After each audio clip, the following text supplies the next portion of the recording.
Imagine a bus that never needs fuel, never needs charging, and costs less than a used motorcycle in the West. A vehicle so simple, so strangely efficient, and so unbelievably cheap that it threatens to rewrite the future of African transportation. Today, we take the first drive inside Maxwell's now famous $5,000 self-charging bus, a machine built quietly, tested secretly, and now finally revealed on the open roads of Africa.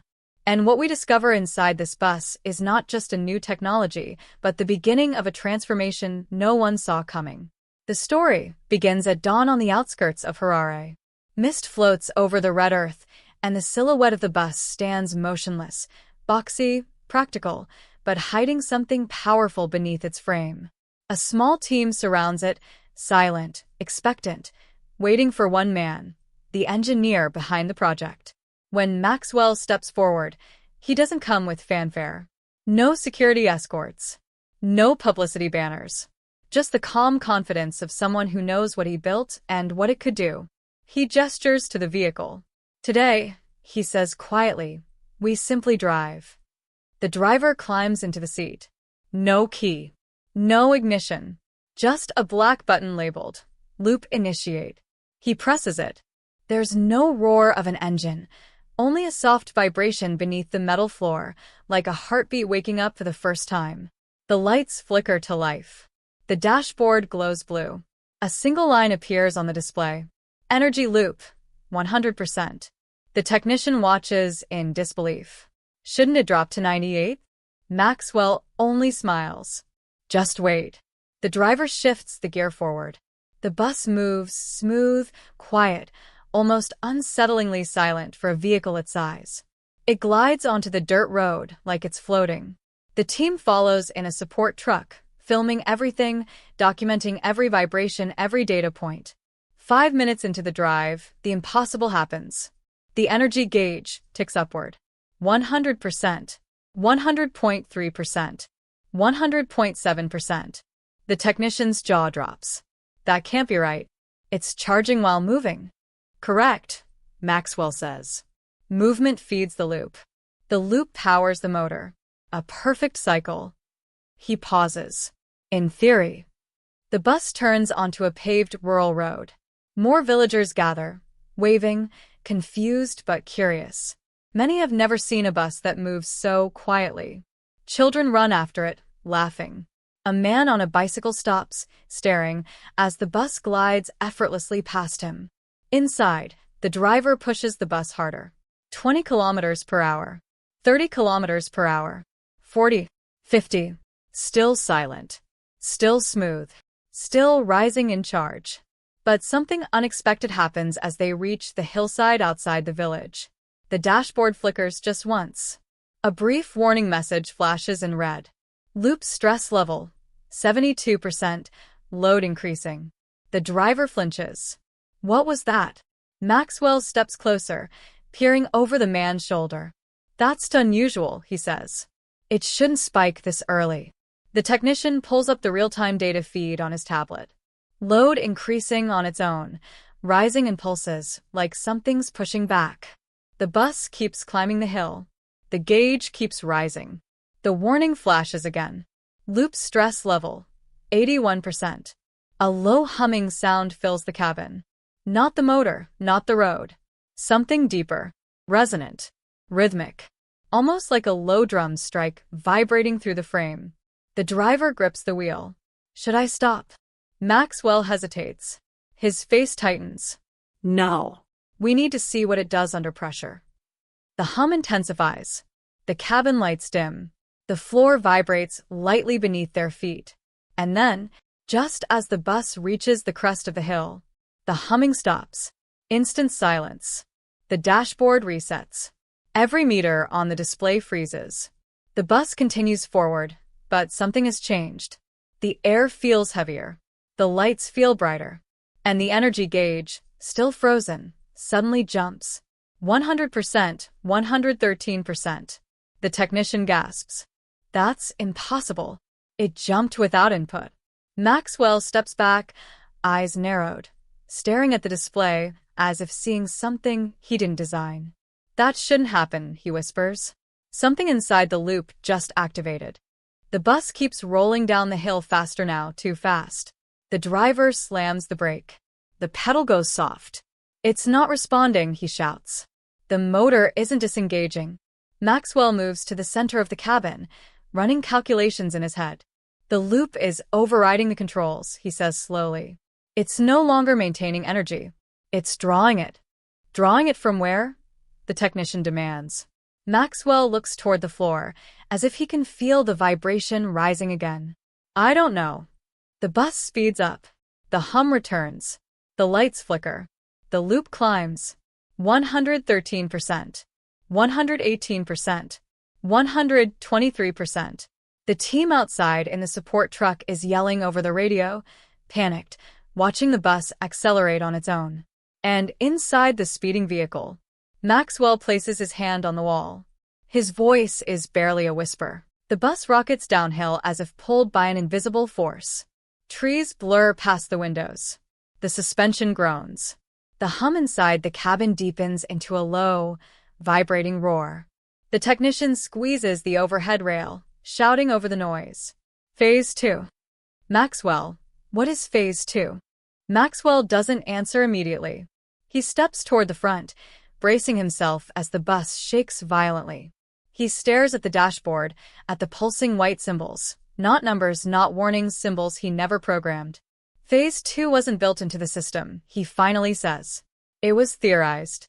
The driver's knuckles turn white as he grips the wheel. Theorized to do what? Maxwell exhales slowly. To amplify the loop by pulling energy from external fields. The technician's eyes widen. External fields? You mean solar? Geothermal? Maxwell shakes his head. No. Environmental. Everything. Heat, motion, electromagnetic noise, even gravitational variance. He looks out the window at the passing trees. Anything surrounding the vehicle becomes fuel. The hum rises again. The floor begins to glow faintly, thin lines of light tracing across the metal like veins feeding a heartbeat. The technician's tablet goes haywire. Readouts spike. Graphs climb off scale. Maxwell, it's draining energy from the entire area. The field around the bus is changing. Changing how? The driver yells. Before the technician can answer, WUMMM. A shockwave of distortion ripples outward from the bus, visible like heat on asphalt. The trees bend slightly as if pushed by a sudden gust, but the air stays still. Birds take off in a panic, spiraling into the sky. The radio crackles with static. The support truck behind them swerves, its engine sputtering. The driver presses the brake again. Still nothing. Maxwell, we're losing control. I know, Maxwell says quietly. He moves to the center of the cabin and kneels, placing both hands on the glowing floor. He closes his eyes, feeling the vibration, feeling the pulse. When a loop reaches Phase 2, it stops functioning like a machine, he says. It adapts. The technician stumbles forward, grabbing a seat rail. Adapts to what? To survive. The bus takes a sharp turn on its own, tires screeching, nearly throwing them sideways. The driver shouts, I'm not touching the wheel. The bus pulls them onto an abandoned service road, overgrown with brush. Grass whips against the sides. Branches scrape against the windows. Maxwell, why is it leaving the main road? The technician cries. Maxwell stands slowly, gripping a pole for balance. It's seeking stability. And isolation. Isolation from what? Maxwell turns toward the back of the bus, eyes narrowing as the hum changes pitch. From interference. The technician blinks. Interference from thus? The lights flash. The cabin temperature drops sharply, like stepping into a cold storage room. Their breath fogs in the air. The energy gauge jumps again. 123%. 131%. 138%. 144%. The vibrations grow stronger. Loose items roll across the floor. The windows tremble. The bus slows finally, but only because the terrain forces it.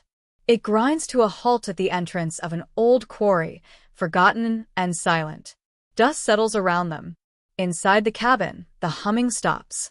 Silence. Maxwell breathes shakily. It brought us here, he says. Because this place is empty.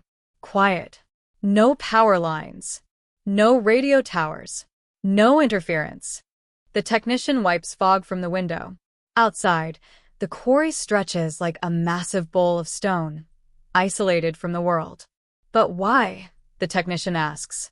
Why would the loop need isolation? For what? Maxwell doesn't answer. Because at that moment, a new sound begins. A faint metallic clicking. Steady, rhythmic, mechanical, coming from beneath the floor. The driver backs away from the center of the bus. What is that? What's happening under us? Maxwell's eyes widen with a realization he doesn't voice. The floor panels start to lift. Not break, lift, rising by millimeters as if pushed from underneath. Thin beams of white light spill out from the gaps. The technician stumbles back. Oh no, Maxwell. What is it doing? Maxwell whispers. It's preparing for Phase 3.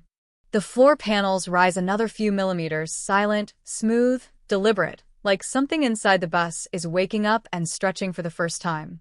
A thin line of blinding white light spills across the cabin floor, cutting between their feet. The driver jumps back, stumbling into a row of seats. Maxwell, tell me that's just a diagnostic mode, he pleads. Maxwell doesn't answer. He moves closer to the lifting panels, studying the light with narrowed eyes. The glow is too bright, too stable, too controlled. It's not malfunctioning, Maxwell murmurs. It's assembling. Assembling what? The technician snaps. Maxwell's voice drops to a whisper. The next layer of the loop. A sharp metallic snap echoes under the floor. Then another. Then a chain of rapid clicks like gears locking into alignment. The bus's interior lights flicker, dim, then brighten far beyond normal levels. Every bulb burns cold white, casting long, distorted shadows. The cabin temperature drops again. Frost begins forming on the edges of the windows. The technician rubs his arms, shivering. It's freezing in here. Why is it cooling itself? Maxwell breathes slowly, watching the frost spread. To stabilize the reaction, he says. Phase 3 requires extreme thermal control. The driver edges toward the front door and yanks on the handle. It doesn't move. He pulls harder, nothing. Completely locked. We're trapped, he shouts. Maxwell, it sealed the doors. I know, Maxwell says. His face is tense, but not panicked. He's trying to understand the pattern, trying to think like the machine he built. The floor lifts again. This time several centimeters, enough for all three of them to see what's underneath. The light intensifies. At the heart of the bus's underside, a structure begins to emerge. 3 concentric rings of polished metal, rotating around a pulsing core. They move independently, silently, locking into new speeds.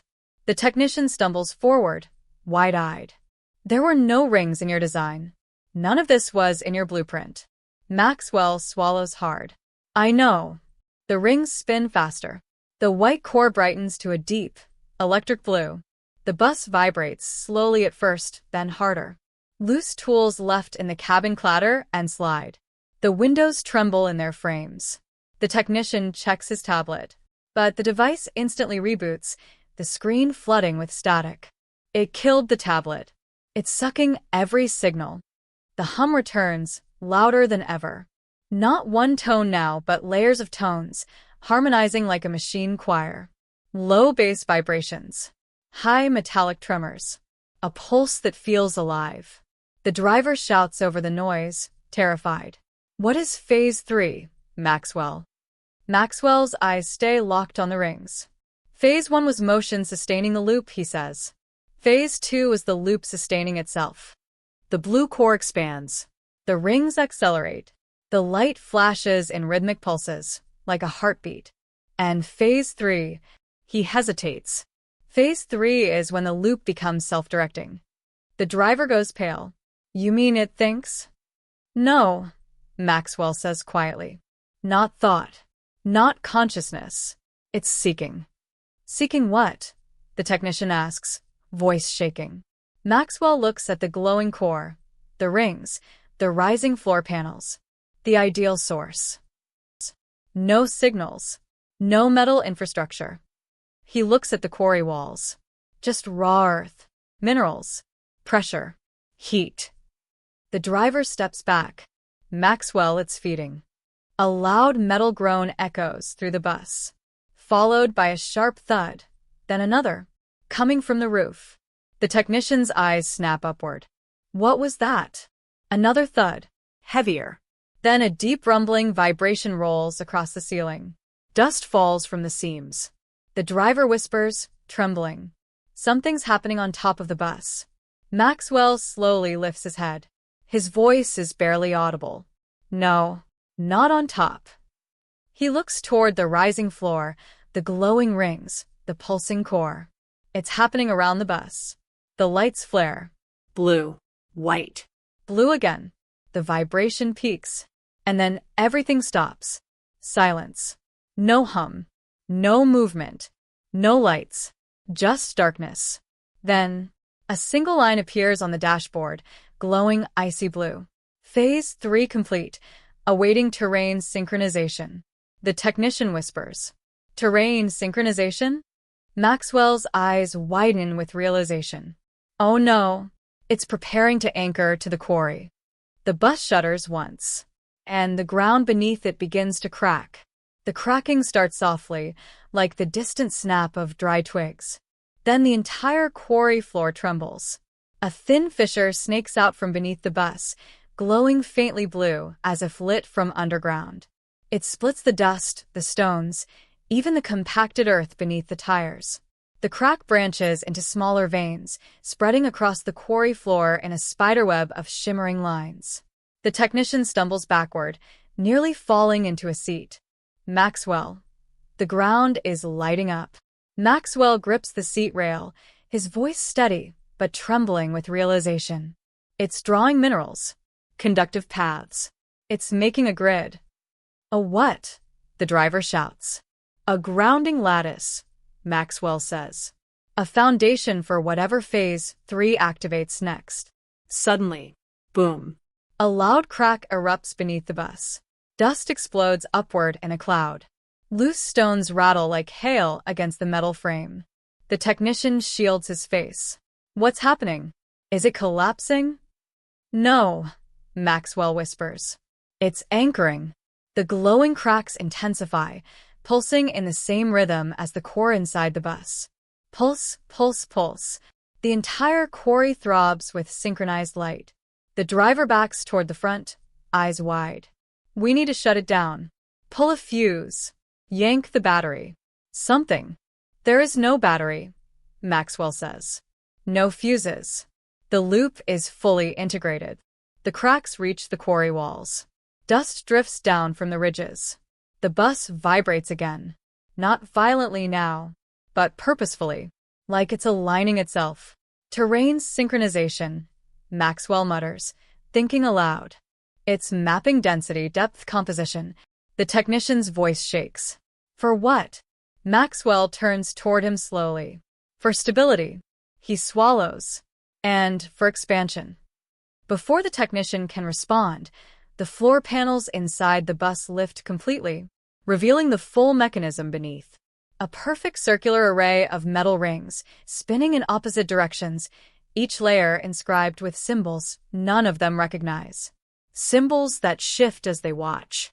Symbols that redraw themselves like living equations.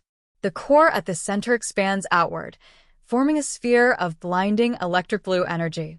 The air around it distorts in waves. The temperature drops again. Frost creeps up the windows. Their breath fogs in the air. The driver shivers violently. Maxwell, it's freezing us alive. Maxwell shakes his head. No. It's not intending harm. He pauses. It's stabilizing the environment. Cooling slows molecular noise. It needs a clean field. The cracks on the ground glow brighter. The entire quarry radiates light now, pulsing in sync with the sphere inside the bus. The technician presses himself against the wall, terrified. This isn't a vehicle anymore, Maxwell. This is a reactor. No, Maxwell says softly. Reactor is too simple. Too limited. He looks around the cabin, The rising panels, the humming structure, the glowing sphere. This is a conduit. Suddenly, the bus lifts. Just a few inches, but enough for all three of them to feel their stomachs drop. The tires no longer touch the ground. The suspension hangs freely. The glowing cracks beneath the bus shift, forming a circular pattern directly under the vehicle. A perfect ring. The driver screams, his voice cracking. It's hovering. It's Maxwell, it's hovering. Maxwell steadies himself, gripping a seat rail as the bus rises another inch. It's not hovering, he says. The technician screams over the sound. Then, what is it doing? Maxwell's answer comes slowly. It's aligning itself with something beneath the quarry. The quarry vibrates again, louder now, deeper.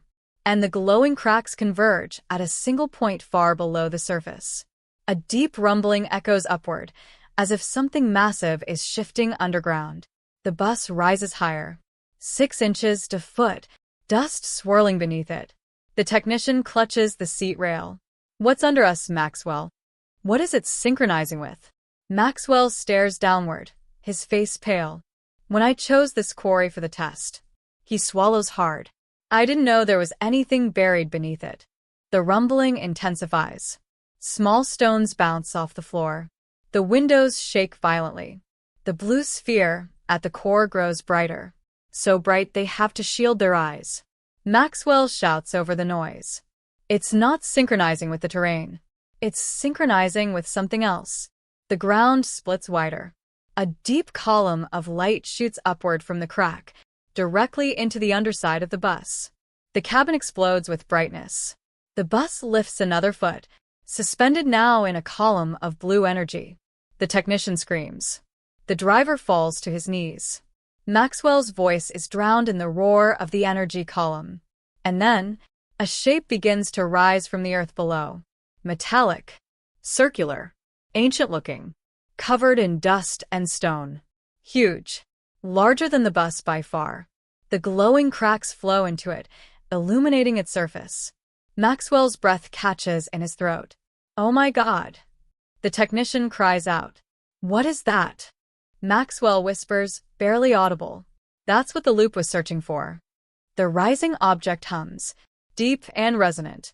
The bus descends slightly, as if being drawn toward it. The sphere inside the bus turns white-hot. The energy column narrows and intensifies. Maxwell grips the seat, eyes wide with awe and fear. It found a receiver. Something that is reshaping what public transport means, not only for Zimbabwe, but for the entire continent. A young woman, Tariro, boards the bus carrying a basket of tomatoes. She finds a seat, taps her payment on the low-cost digital terminal, and looks out the window, smiling. Tariro, interview clip. Before this bus, I spent half my profit on transport. Now, I can save it. Imagine that. Something this simple, changing lives. The bus accelerates again, smooth, silent, majestic. Cut to a split screen. On one side, the old diesel minibus spewing smoke. On the other, Maxwell's self-charging bus, futuristic and clean. Narrator Theo. As fuel prices rise and Africa's urban centers expand, mobility has become one of the continent's greatest challenges. But Maxwell's breakthrough, a vehicle that charges itself while operating, flips the script entirely. Cut to technical diagram animation. Electromagnetic coils. Energy reclamation modules. Lightweight composite body. All working together like a living organism. Narrator Theo. Engineers who once dismissed Maxwell's technology as fringe are now racing to understand how his system generates surplus power, even with full passenger load. The more the bus moves, the more it feeds itself. It's not just transport. It's a closed-loop energy platform. The bus climbs a steep hillside road toward a rural township. Kids chase after it, laughing. A farmer loading sacks of maize waves at the driver. The bus stops to pick him up, and everyone helps bring his load aboard. Narrator Theo. And this is Africa's strength. Technology that integrates perfectly with community. A solution that doesn't need billion-dollar charging stations, foreign fuel imports, or complex maintenance networks. A bus that simply works anywhere. Cut to Harare's city council boardroom, where officials are discussing route expansion plans. A map glows with highlighted routes. City official. We underestimated demand. These buses are full from dawn to midnight. People trust them. They depend on them. We need more, urgently. Back to the road. The sun dips low, painting the sky orange. The bus continues its route effortlessly. Narrator, Theo. But what about reliability? What about long-term durability? These are the questions every skeptic asks. And so, our team decided to ride along for a full 14-hour shift. Continuous operation. Zero downtime. Cut to a clock montage. 8 a.m., 12 p.m., 3 p.m., 7 p.m., 10 p.m. The battery indicator barely moves. Narrator, Theo. And that's when we witness something unexpected. The bus approaches a remote village. There is no grid power, no street lights. But the driver flips a switch, and the bus powers the community center's lights during a school event. Children cheer. Parents clap. The teacher, overwhelmed, wipes tears. Narrator, Theo. A vehicle powering an entire building. For free. No fuel. No generator. No noise. The driver steps out, smiling proudly. Bus driver. People always ask if this is magic. No, it's African innovation. Finally taking its place. Cut back to the studio setting, slow zoom in. Narrator, Theo. But as powerful as this technology is, what's coming next is even more shocking. As night fell and the bus completed its final route, something became undeniably clear. This wasn't just a vehicle. It was proof that Africa is no longer waiting for the world's permission to innovate. Cut to aerial drone shot of the bus depot at night. Rows of self-charging buses glow under the lights, each one silently storing energy for the next day. Maxwell's $5,000 self-charging bus began as a bold idea, one many dismissed as impossible. But today, it stands as a symbol of resilience, creativity, and the unstoppable momentum of African engineering. Montage of everyday people boarding the bus. Farmers, students, nurses, factory workers. Their faces lit with relief, hope, and pride. In a world where transportation keeps getting more expensive, this bus has done the opposite, making mobility affordable, sustainable, and accessible for millions. Cut to Maxwell standing quietly beside one of the buses, watching as passengers step on board.